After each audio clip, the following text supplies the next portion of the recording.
Hi there, I'm Andrea Koppel, and it's time for coffee, the podcast where you get to hear firsthand what the jobs and careers that interest you the most are really like. Hey there, Java junkies. Welcome to another K-Cup mini episode of Time for Coffee. By the way, K-Cups come in 3 sizes, single, double, and triple shots, or roughly 1 minute, 5 minutes, or 10 minutes in length. So if you don't have time to throw back an entire caffeinated career conversation, these K-Cup mini episodes of T4C can give you a quick caffeinated fix, whether you're on the go or you only have a few minutes to binge. So grab your mug and take a chug, because it's time for a caffeinated career double shot K-Cup with my guest, Alex Counts. How did you go about starting the Grameen Foundation in the U.S., and why did you think there was a need for a Grameen Foundation?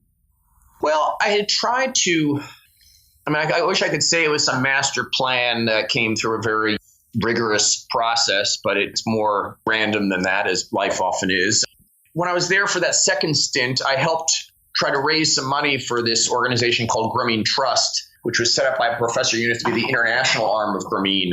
And what we learned is that, we raised some money. I raised a $2 million grant from the U.S. government, or at least was part of a team that did that, I should say, but had the initial meetings with USAID. But it turned out that in general, if you wanted to raise money in, let's say, the United States, which is a very philanthropically oriented and a lot of sympathy and affinity for Grameen's approach, you really needed to be here. People wanted to help Grameen get going in Ghana, to send money to Bangladesh to go to Ghana, where at that point especially, people didn't look to Bangladesh as a place that had capabilities that we in the U.S. didn't have, even though that was true.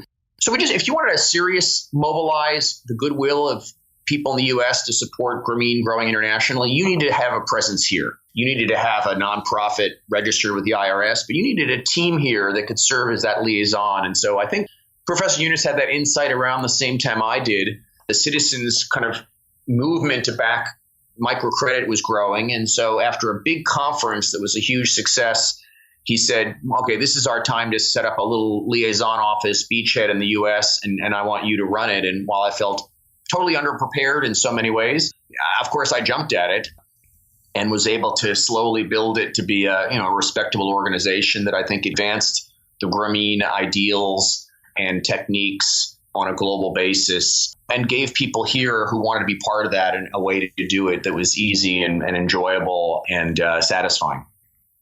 Let's rewind the clock just a teeny bit, because to go from the tiny seed grant that you got from Dr. Yunus of $6,000 and grow it into the massive oak tree that it really has become, there's obviously a lot of learning in between. How did you do it?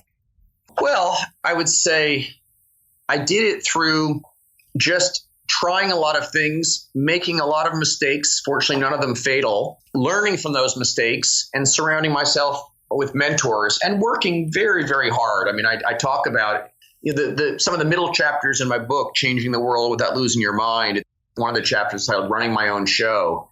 I didn't know what I didn't know about running a nonprofit, but I just did everything I could. I make the joke, which is true, that if I'd go to the bathroom, I wouldn't walk. I would kind of jog back to my desk, because I would shave off a few seconds that I could be spent working, because especially with my limited skills at the time, just that putting in long hours was a way to move things forward despite my own limitations. And one of the ways I wrote that book is I write about all the things that I ultimately learned about building a nonprofit, but that I wish I would have learned earlier. But I got enough things right. I had people starting to look out for me and cover for me when I made mistakes and celebrate with me when I did things right. So we barely raised $100,000 that first year. And then we grew it ultimately to be about a $25 million organization. And I'd say the biggest single insight how to grow it, attract really good people, but also I just learned to embrace fundraising, not as a necessary evil, but as a really just fun way to develop partnerships with people that allow you and them to implement your things that excite you, to do things that excite you about improving society. And so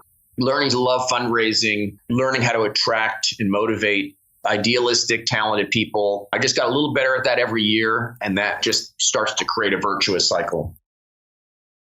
Thanks for tuning in to this K-Cup mini episode of Time for Coffee. If you want to listen to our entire caffeinated career conversation, please check out the show notes for this episode. Thanks so much for listening to Time for Coffee, where the professionals in the jobs that most interest you always have time to grab coffee 24/7, no matter where you live. I have one quick favor to ask you. Remember to rate, review, and subscribe to Time for Coffee. Thanks so much.